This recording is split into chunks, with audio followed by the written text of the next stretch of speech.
I don't know where my laugh mic went.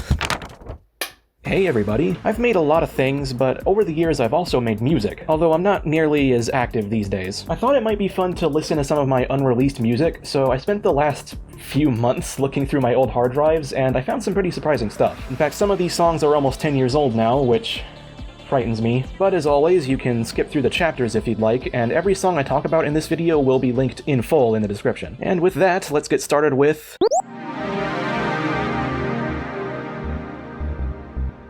Oh my god, the Mayonnaise Song. About 1,000,000 years ago, in 2018, I made a video where I answered the question of our world's greatest philosopher by sampling a jar of mayonnaise and turning those sounds into percussions and synths to make a song.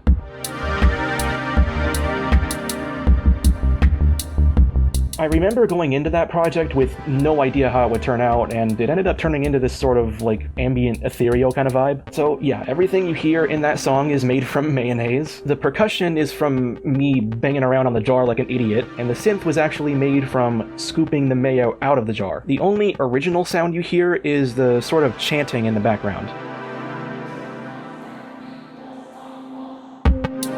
I had this new plugin at the time that I forget the name of, but it was text-to-speech, and you could configure it to make it sing. I remember messing around with this a lot.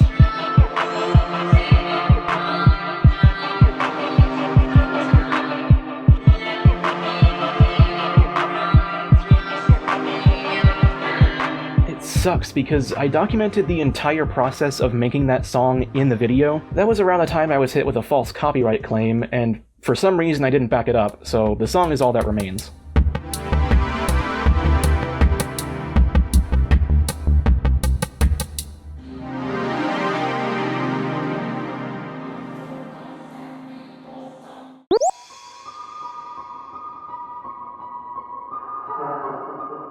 So this was October of 2018. I was still in high school, and I had just watched Nightmare on Elm Street for the first time, and I wrote this song immediately afterward in, I think, 3 hours. It was the same night.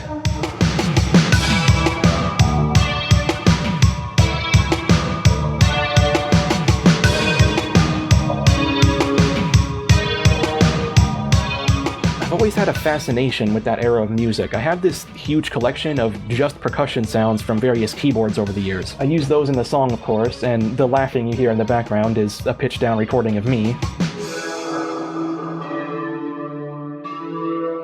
Yeah, this is definitely one of my personal favorite songs, but it wasn't part of an album or anything, so I didn't really have a good place to release it.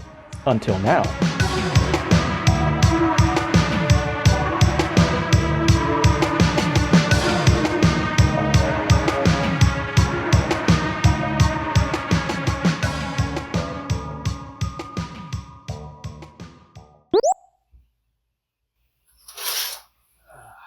Okay, it is a new day because my recording got corrupted during the file transfer. It's really fun being a YouTuber, you know. Okay, what are we talking about? This is kind of a difficult topic because I don't have much proof that this happened. The guy I'm about to tell you about deleted all of his messages and his entire Discord account, which is, So that's how you know this story is going to be good. Back in late 2018, a guy named Dylan claimed to have assembled a small team of indie devs to create a fan game based on one of the Splinter Cell novels. This is how I learned they have novels. Crazy. He showed me some impressive art assets. Remember these, we'll talk about them later. And as soon as we agreed on pricing, we started discussing the music systems. Splinter Cell's soundtrack is dynamic. It ramps up in intensity depending on what the player is doing. And my first task was to write a tension track to test that system.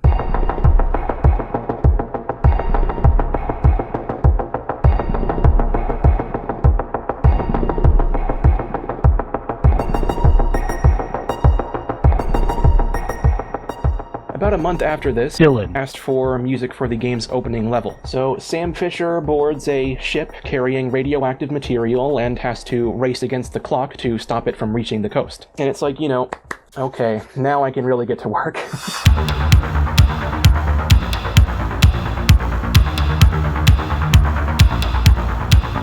I tried to lean into the experimental nature of Chaos Theory's soundtrack. You know, that really wild and unhinged percussion, and there's a ticking clock in the background to emphasize that time is running out.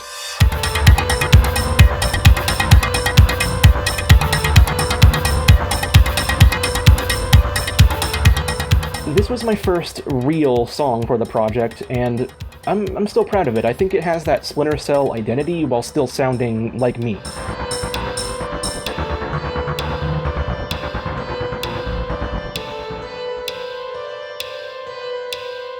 So, another month or two passed, and Dylan eventually resurfaced with an idea for a hub area. It was 3rd Echelon HQ.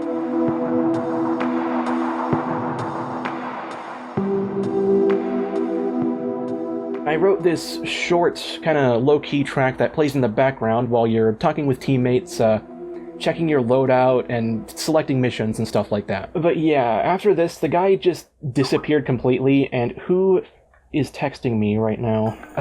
Remember when I said I was commissioned to do all of this?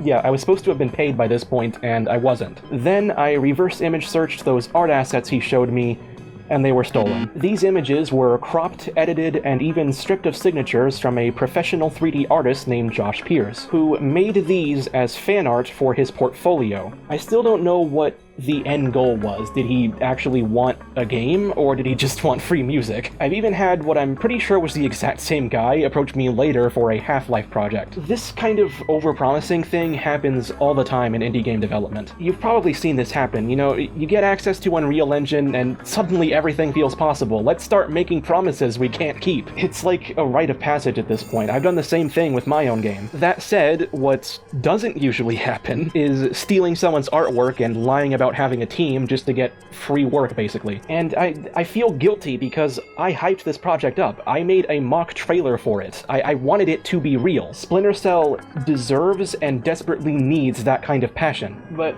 the big thing, the most important lesson I learned from this was always ask for payment up front. He still owes me $200.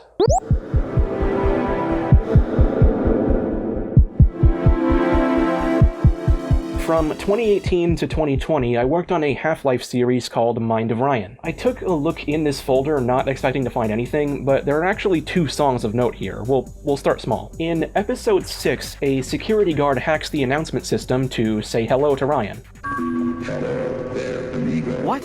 Here in the control room. Holy sh**. Originally, I wanted this to be a longer scene, a back-and-forth conversation stitched together using the Vox voice lines.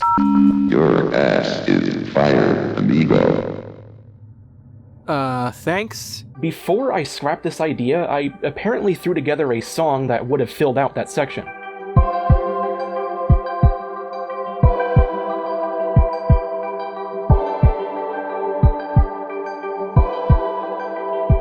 So why did I scrap this? I don't know. I don't even remember making this song. But knowing me, it was probably something like, I got the episode up to that point, and I suddenly realized this will take way too much work, and I settled on a compromise instead, which was just reacting to the dialogue that was already in the game. And of course that called for a shorter song.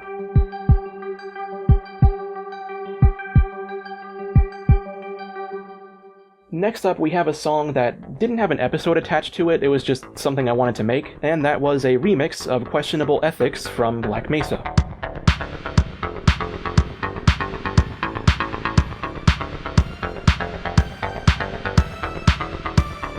Much like the ending to the original mod, I always had this idea of Ryan making a final stand, you know, fighting through all these monsters and soldiers and ultimately meeting his demise.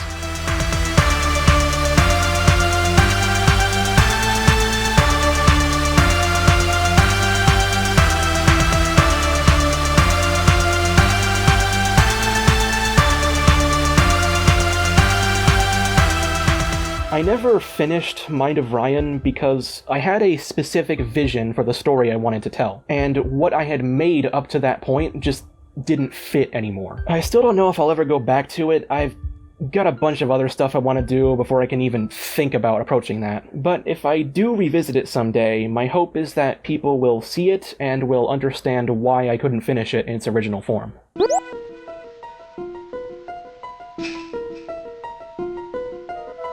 So, Metroid Infusion was a fan-made remake of Metroid Fusion in the first-person gameplay style of Metroid Prime. It was started in I believe 2016 by Gabe N. No, not that one. We had our own Gabe N. I originally joined the team doing some miscellaneous texture work like scan data artwork, and that eventually evolved into concept art and some 3D modeling. Around 2019, the original composer Misk kinda disappeared for a while, so I essentially stepped in as the music composer. I wrote a lot for this project, way too much to cover here, so I'll just cover a few.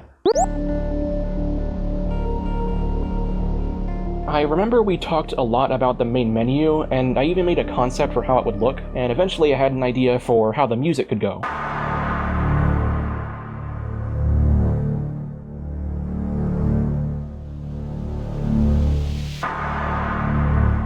So what you're listening to is the intro loop. The idea was that this section would loop until you press start, which would then cue this.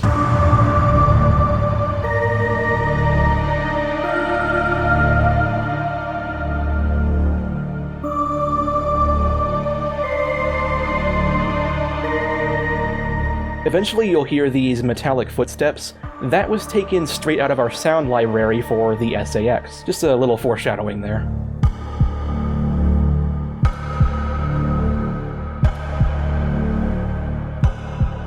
But yeah, I'm really proud of that song. It's pretty faithful to the original, and it really sets the tone for the rest of the game.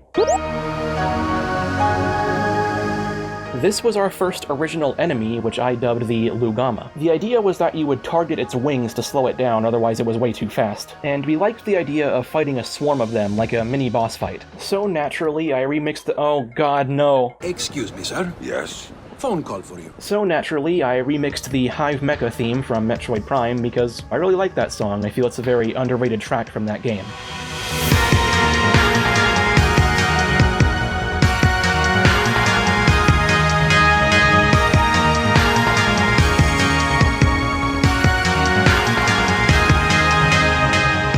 This is probably my favorite track from this project, and I think everybody else felt the same. I would have loved to see that encounter fully realized, but it didn't quite pan out.